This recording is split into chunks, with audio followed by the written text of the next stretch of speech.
Anda ngerti, dalam kisah ada tentang anak muda yang kaya dalam Matius 19, yang tadi kita baca itu ada ayat sebelumnya yang menceritakan ada orang muda yang kaya raya. Satu hari dia datangi Yesus dan dia bilang gini, "Guru yang baik, katakan kepadaku, apa yang aku harus lakukan supaya aku memperoleh hidup yang kekal, masuk dalam kerajaan sorga?" Yesus berkata, "Lakukan semua perintah Allah. Jangan mencuri, jangan membunuh, jangan berzina, bla bla bla, 10 perintah Allah." Lalu dia bilang gini, "Sudah aku lakukan semuanya itu." Hebat.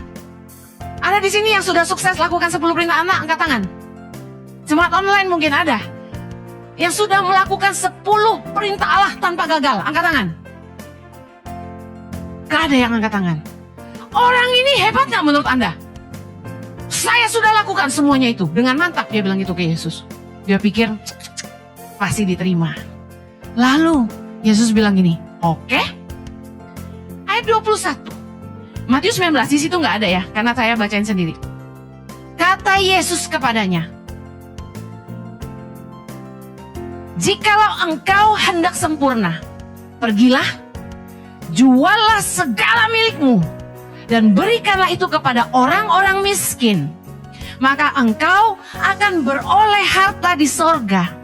Kemudian datanglah kemari dan ikutlah aku." Wow. Yes. I know my future. Saya tahu masa depan saya. Ternyata orang yang nabur buat orang miskin akan kaya di sorga. Amen. Saya sedang lihat wajah-wajah orang kaya di kerajaan sorga. Amen. Sedengar baik. Anak muda yang sok jagoan ini yang bilang dia udah lakukan semua perintah Allah. Waktu Yesus bilang gini, "Kalau kamu mau sempurna, jualah segala milikmu dan berikan itu kepada orang miskin, maka kamu akan beroleh harta di sorga." Apa yang dia lakukan? Ketika orang muda itu mendengar perkataan itu, pergilah ia dengan sedih, sebab banyak hartanya.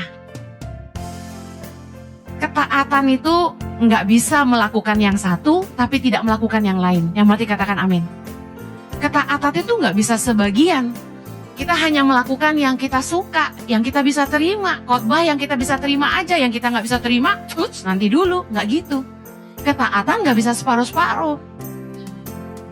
Kalau saya belajar dari ayat ini, Matius 19, kaya boleh, tapi jangan sampai lebih ngeberatin harta daripada kehendak Allah.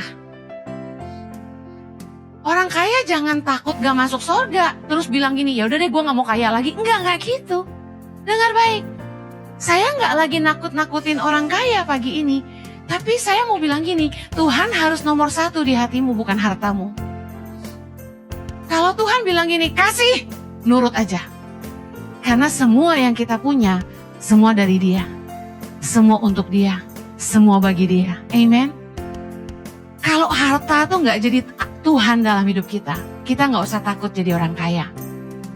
Tapi yang sering buat orang kaya jadi susah masuk surga yang Yesus maksud adalah karena mereka lebih ngeberatin hartanya daripada melakukan kehendak Allah. Sekali lagi, harta bukan ukuran perkenanan Tuhan. Pemakaian Tuhan bukan ukuran perkenanan Tuhan. Tuhan itu harus jadi yang segala-galanya dalam hidup kita. Mau susah mau senang. Lewatin penderitaan, lewatin badai kehidupan, lewatin pergumulan, tekanan, kesesakan. Semua cobaan, ujian. Tekanan dalam rumah tangga, tekanan di pekerjaan, tekanan keuangan, tekanan sakit penyakit, apapun itu.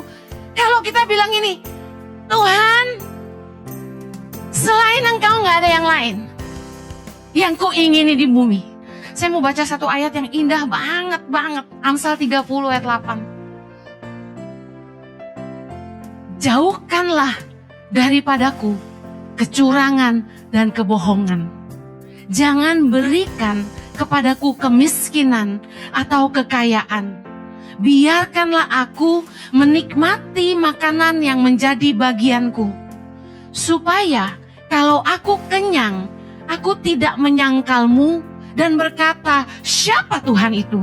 Atau kalau aku miskin, aku mencuri dan mencemarkan nama Allahku. Kalau Tuhan segalanya, Anda sanggup doa seperti ini. Amen. Tuhan, paling enggak jangan bikin aku terlalu kaya sampai aku sombong dan lupa Tuhan.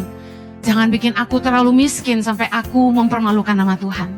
Jika diberkati, silakan membagikan untuk memberkati orang lain.